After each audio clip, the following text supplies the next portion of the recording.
আসসালামু আলাইকুম ওয়া রাহমাতুল্লাহ। আলহামদুলিল্লাহ ওয়া কাফা ওয়া সালামুন আলা ইবাদিহিল্লাযিনা ইসতাফা, আম্মা বাদ। সুপ্রিয় দর্শক শ্রোতা ভাই ও বোনেরা, কাছের দূরে দেশ প্রবাসের যারা যেখান থেকে আজকের ভিডিওটি দেখতে আসছেন সবাইকে অসংখ্য ধন্যবাদ। দর্শক, আপনাদেরকে আজকে প্রয়োজন পূরণের একটি আমল সম্পর্কে ধারণা দিব। এই আমলটা যদি করতে পারেন হাদিসের আলোকে শেয়ার করব, তাহলে আপনার প্রয়োজন মহান আল্লাহ তাআলা পূরণ করে দিবেন। আপনার মনে আশা পূরণ হওয়ার দায়িত্ব আল্লাহ তাআলা নেবেন। দর্শক, এই আমলটা করার দ্বারা একত আপনার নিজের প্রয়োজন পূর্ণ হবে, সাথে সাথে অন্যের প্রয়োজনও পূরণ হবে। আমলটা কি দর্শক, হাদিসের আলোকে আপনাদের জানাবো। আমলটা হচ্ছে যে মানুষের প্রয়োজনে পাশে দাঁড়ানো, মানুষের প্রয়োজন পূরণ করা। আপনি কারো প্রয়োজন যদি পূরণ করতে পারেন, তাহলে আল্লাহ তাআলা আপনার প্রয়োজন পূরণ করবেন। দর্শক, এর একটা অভ্যাস সম্বলিত বিষয়, আপনার অভ্যাসে গড়ে নিতে হবে।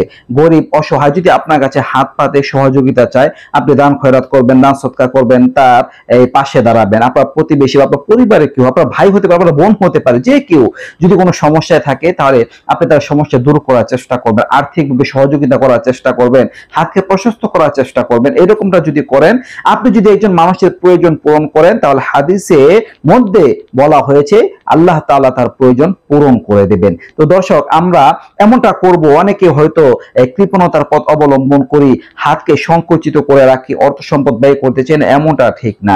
এরকম করার দ্বারা আমাদের অর্থের মধ্যে বা জীবনের মধ্যে আল্লাহ তাআলা বরকত দিবেন না। আমাদের অর্থের মধ্যে, জীবনের মধ্যে বরকত আল্লাহ তাআলা তখনই দিবেন যখন আমরা সেগুলোকে সৎ পথে, ন্যায় পথে ব্যয় করার জজবা তৈরি করব, চেষ্টা করবো ইনশাআল্লাহ। তো দর্শক, দেখেন হাদিসের মধ্যে কি বলা হয়েছে।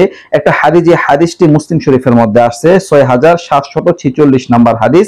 এখানে বলা হয়েছে রাসূলুল্লাহ সাল্লাল্লাহু আলাইহি ওয়াসাল্লাম বলেছেন, হযরত আবু হুরায়রা রাদিয়াল্লাহু আনহু এর বর্ণনা। তো রাসূল সাল্লাল্লাহু আলাইহি ওয়াসাল্লাম বলেছেন, যতক্ষণ পর্যন্ত একজন মানুষ অপর মানুষের প্রয়োজনে নিয়োজিত থাকবে, আল্লাহ তাআলাও তার প্রয়োজন পূরণের ক্ষেত্রে রত থাকবেন। চিন্তা করেছেন বিষয়টা? একজন মানুষ যতক্ষণ পর্যন্ত কোনো মানুষের প্রয়োজনে রত থাকবে, নিয়োজিত থাকবে, আল্লাহ তাআলা তার প্রয়োজন পূরণের ক্ষেত্রে নিয়োজিত থাকবেন। তাহলে আমরা এই দিকে অগ্রসর হব। দর্শক, আরেকটা হাদিস, যে হাদিসটি বুখারী শরীফের মধ্যে আসছে, 5352 নম্বর হাদিস, হযরত আবু হুরায়রা রাদিয়াল্লাহু আনহু থেকে বর্ণিত।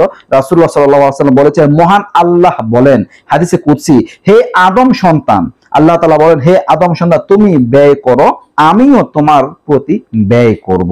তাহলে দেখেন, আমরা মানুষের প্রতি যদি ব্যয় করি, আল্লাহ তাআলা আমাদের প্রতি ব্যয় করবেন। আমি যদি অর্থ খরচ করে মানুষের পাশে দাঁড়াই, আল্লাহ তাআলা আমার পাশে দাঁড়াবেন, আমার প্রতি তার ভান্ডার থেকে অর্থের ব্যবস্থা করে দিবেন ইনশাআল্লাহ। তো দর্শক, আপনি যে অবস্থাতে থাকেন না কেন, মানুষের পাশে দাঁড়ানোর চেষ্টা করবেন, প্রয়োজন পূরণ করার চেষ্টা করবেন। কোনো গরিব অসহায় যদি আপনার কাছে এসে হাত পাতে, আপনি তাকে ফিরিয়ে দিবেন না, চেষ্টা করবেন কিছু না কিছু তাকে দিতে।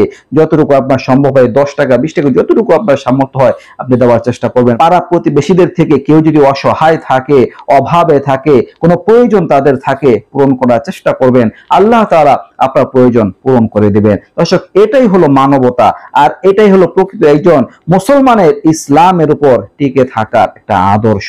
তো দর্শক, আমরা সবাই আমল করার চেষ্টা করবো ইনশাআল্লাহ। আল্লাহ তাআলা আমাদের সবাইকে নবীওয়ালা এই গুণটাকে অর্জন করা তৌফিক দান করুন, আমিন। এই ছিল আলোচনা। নিত্য নতুন আরো ভিডিও পেতে সবাই পাশে থাকবেন। এই পর্যন্তই। আসসালামু আলাইকুম ওয়া রাহমাতুল্লাহ।